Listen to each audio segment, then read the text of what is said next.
Bom, nessa videoaula eu vou falar um pouquinho sobre alguns estados alterados de consciência. O coma. O coma, estado de comprometimento da consciência, é a ausência de respostas onde o paciente não pode ser desperto, permanecendo não responsivo a estímulos e com os olhos fechados. O coma ocorre devido a perturbações graves do funcionamento cerebral, ocasionado por traumas crânioencefálicos, acidentes vasculares cerebrais, tumores, distúrbios metabólicos, asfixias, intoxicações ou envenenamentos. O coma, rebaixamento profundo do estado de consciência, o indivíduo não reage a estímulos sensoriais e não reage com o ambiente. As alterações da consciência, elas constituem um contínuo de estado, variando desde o estado de alerta ao coma profundo. Entre os tipos de coma, nós podemos mencionar o fisiológico e o induzido, onde o fisiológico ocorre devido a alterações estruturais cerebrais e o induzido é o realizado utilizando determinados medicamentos, onde é realizado para ajudar os pacientes a superarem outras condições médicas. Ainda menciona-se na literatura o coma alcoólico, que é ocasionado por intoxicação do cérebro e de outros órgãos devido ao uso abusivo de bebidas alcoólicas. A manutenção da consciência, ela é dependente do córtex e do sistema de ativação reticular ascendente, situado no tronco encefálico na porção posterior ponto-mesencefálica. Portanto, quando há uma alteração do nível de consciência, ocorre lesão ou disfunção do sistema de ativação reticular, que também pode ser ocasionada por comprometimento de ambos os hemisférios cerebrais. A consciência primária, ela é mediada pelos sistemas sensoriais exteroceptivos, proprioceptivos e interoceptivos, enquanto a autoconsciência é mediada por processamento cerebral de mais alta ordem. A exterocepção é importante para a percepção dos estímulos sensoriais externos, presentes em ambos os hemisférios cerebrais, na camada mais externa do córtex pré-frontal e nos lóbulos parietais temporais.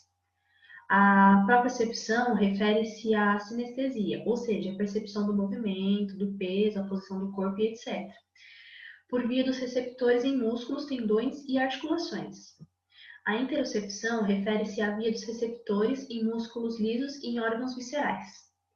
Já a autoconsciência, ela diz respeito ao nosso sentimento de nós mesmos, a nossa voz interna, influenciadas principalmente pelo córtex pré-frontal, córtex insular, o córtex cingulado e o pré-cúneo. Para que tenhamos consciência dos nossos pensamentos, é preciso que essa rede troque informações com o tálamo. Quando o indivíduo encontra-se em coma, os sistemas cerebrais exteroceptivos, proprioceptivos, interoceptivos e as redes de processamento da autoconsciência, elas não funcionam corretamente. Experiência de quase morte. Bom, a experiência de quase morte, ela é conhecida como algumas pessoas que vivenciaram um estado próximo da morte, no qual elas referem uma experiência profunda, onde acreditam que deixam os seus corpos e ingressam em uma outra esfera ou dimensão, transcendendo os limites do ego e as fronteiras convencionais do tempo e do espaço. Algumas características fenomenológicas são difíceis de ser explicadas nos termos da nossa compreensão atual sobre os processos fisiológicos e psicológicos. Essa experiência de quase morte possui muitas teorias que tentam explicar esse fenômeno, porém são citados apontamentos que refutam muitas dessas teorias. Dentre as teorias que tentam explicar esse evento, nós podemos citar a expectativa, que diz que essas experiências são frutos da imaginação construída pelas expectativas pessoais e culturais do indivíduo. Tem também a teoria que diz que elas são memórias do nascimento. Porém, os recém-nascidos não possuem acuidade visual apurada, nem estabilidade para a imagem visual e nem capacidade cortical para registrar as memórias do nascimento. Também é mencionado que essas experiências são ocasionadas devido a alterações nos gases sanguíneos, onde a anóxia ou hipóxias, processos que ocorrem durante a morte cerebral, explicariam a ocorrência do fenômeno.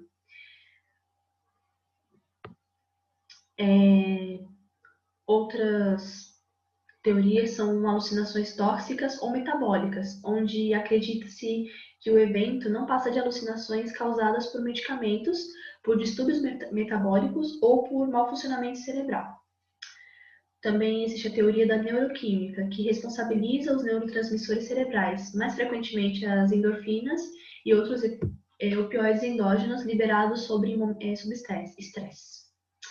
A neuroanatomia também é vista como uma das teorias, onde a ocorrência das experiências de quase morte são atribuídas a regiões cerebrais, majoritariamente ao lobo temporal direito. E também há modelos multifatoriais, que acredita-se que um conjunto de fatores, como atividade anormal do lobo temporal, anóxia, ketamina ou endorfinas, mau funcionamento corporal, processos patológicos, expectativas do indivíduo e outros explicariam essa experiência. Apesar dos fatores fisiológicos, psicológicos, socioculturais e outros estarem relacionados a essas experiências de quase morte, as teorias até então são especulativas e sem embasamento em relação ao real acontecimento dessa experiência. Essas experiências, carregadas de características místicas e transcendentais, assim como a ocorrência de um funcionamento mental ampliado, quando se existe o dano cerebral, desafiam os campos da neurociência atual, quando essa afirma que a consciência é meramente um produto de processos cerebrais e de eventos neurológicos, destacando a limitação do modelo de compreensão atual e revelando a importância de novos avanços científicos para um modelo explicativo mais abrangente. Afinal, neste fenômeno e em outros eventos, é preciso um entendimento efetivo das interações entre mente e cérebro para a explicação do funcionamento da consciência, de eventos como esses da experiência de quase morte e de outros fatores, né, que abordam essas questões. O álcool. O álcool é uma substância depressora do sistema nervoso central. Possui ação psicotrópica complexa, tendo um caráter bifásico de euforia e sedação. A difusão dele pelas células cerebrais interfere na comunicação intersináptica e hormonal, codificando informações e regulando algumas funções do organismo, promovendo alterações simultâneas de inúmeras vias neuronais. A ação dessa droga lícita afeta determinados sistemas neuroanatômicos e de neurotransmissão celular, os GABAérgicos, dopaminérgicos, serotoninérgicos, glutamaérgicos e opioides. O seu uso provoca profundos impactos neurológicos, além de alterações biológicas e comportamentais. A molécula do etanol provoca efeitos deletérios ao sistema nervoso, acarretando em alterações anatômicas e fisiológicas no tecido nervoso, sendo veiculadas por neurotoxicidade direta, indireta, por via metabólica, nutricional ou lesão hepática. Na fase inicial do consumo do álcool, o mesmo possui um certo relaxamento e desinibição do indivíduo. Com o consequente aumento do álcool na concentração sanguínea, os efeitos gerados posteriormente são diminuição da consciência, da memória, da sensibilidade, dificuldades no armazenamento de informações e no raciocínio lógico, alteração da percepção do indivíduo, descoordenação motora e etc. Além disso, o álcool estimula o centro de recompensa, o que pode explicar o vício. Assim que chega no sistema nervoso, o álcool começa a agir sobre os neurotransmissores, principalmente sobre o GABA, a serotonina e o glutamato.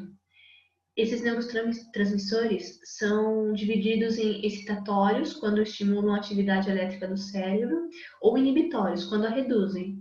O etanol estimula o GABA, que é um neurotransmissor inibitório do sistema nervoso central, potencializando seus efeitos, agindo diretamente nos seus receptores, o que potencializa seus efeitos inibitórios, que incluem sedação, perda de inibições, relaxamento, causando outros efeitos como movimentação lenta, fala enrolada, entre outros.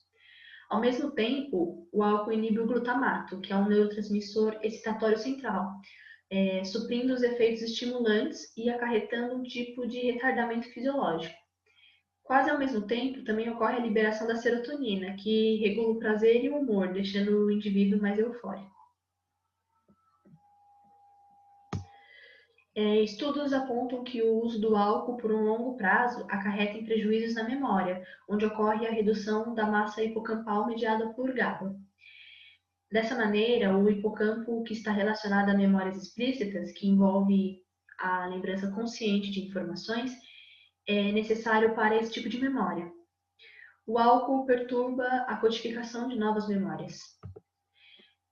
Dessa maneira, o prejuízo na formação de memórias acarretado pelo consumo excessivo do álcool é conhecido como blackout alcoólico ou amnésia alcoólica, onde ocorre a incapacidade de lembrar-se de partes ou de períodos inteiros, ocorridos durante o consumo do álcool.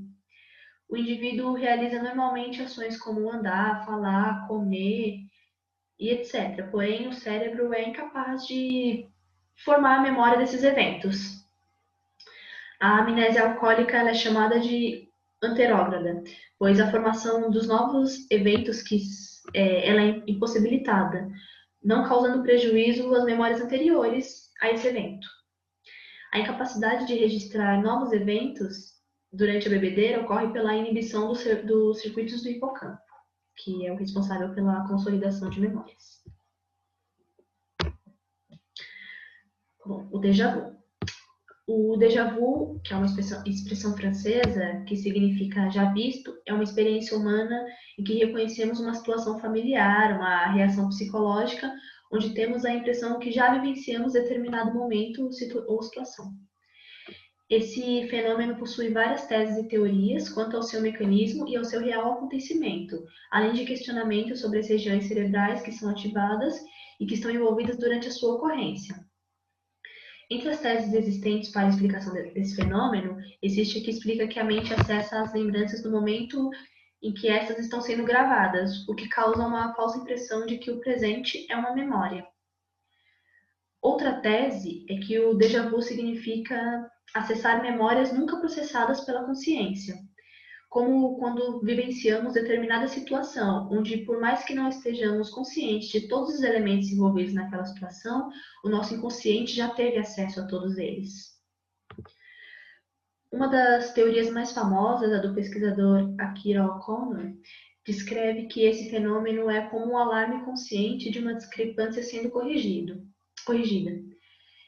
Segundo essa teoria, as regiões frontais do cérebro estão à procura de erros na memória.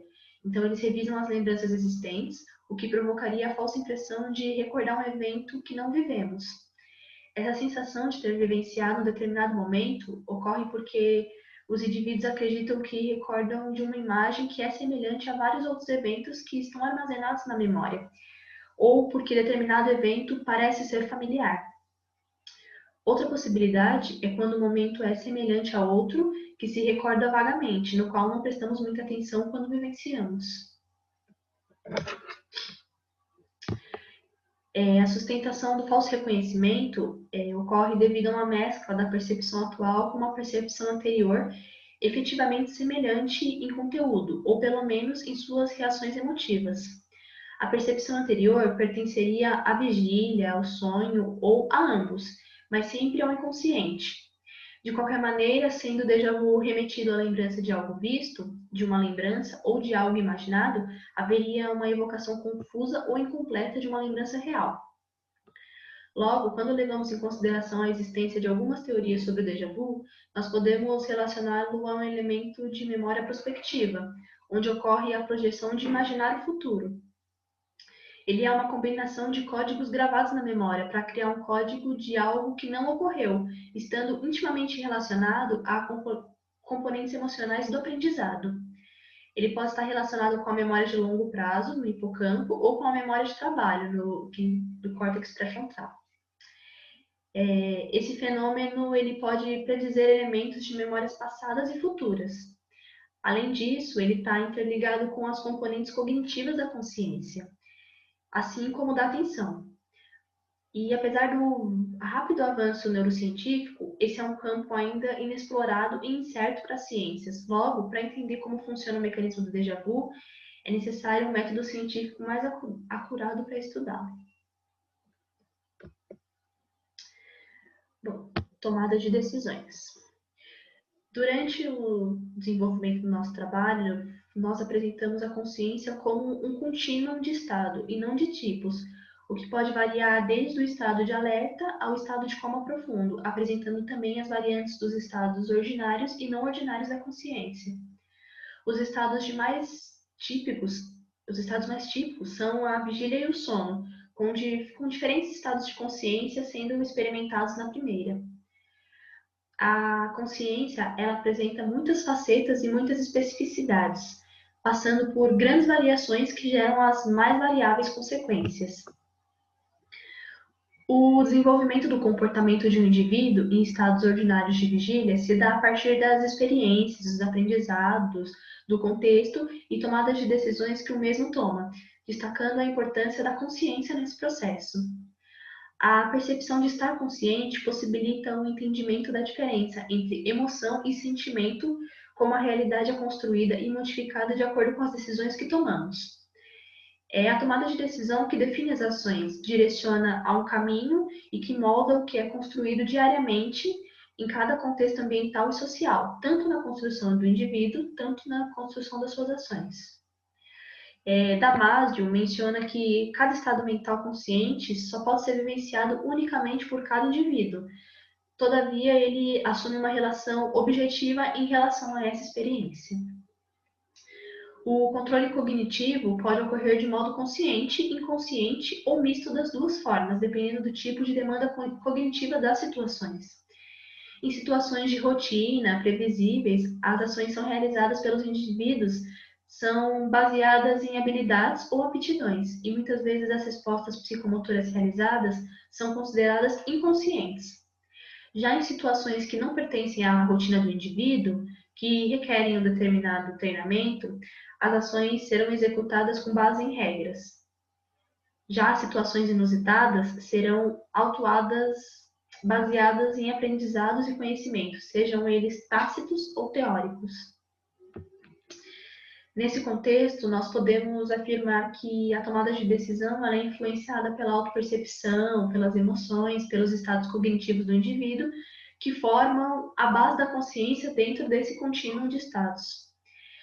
As tomadas de decisões elas estão suscetíveis a intensas e repentinas mudanças, pois, como por exemplo, mudanças de humor, mudanças na percepção, no comportamento do indivíduo, mudanças na identidade do mesmo, geram alterações na mesma, principalmente na relação entre memórias da identidade passada com a percepção atual da identidade.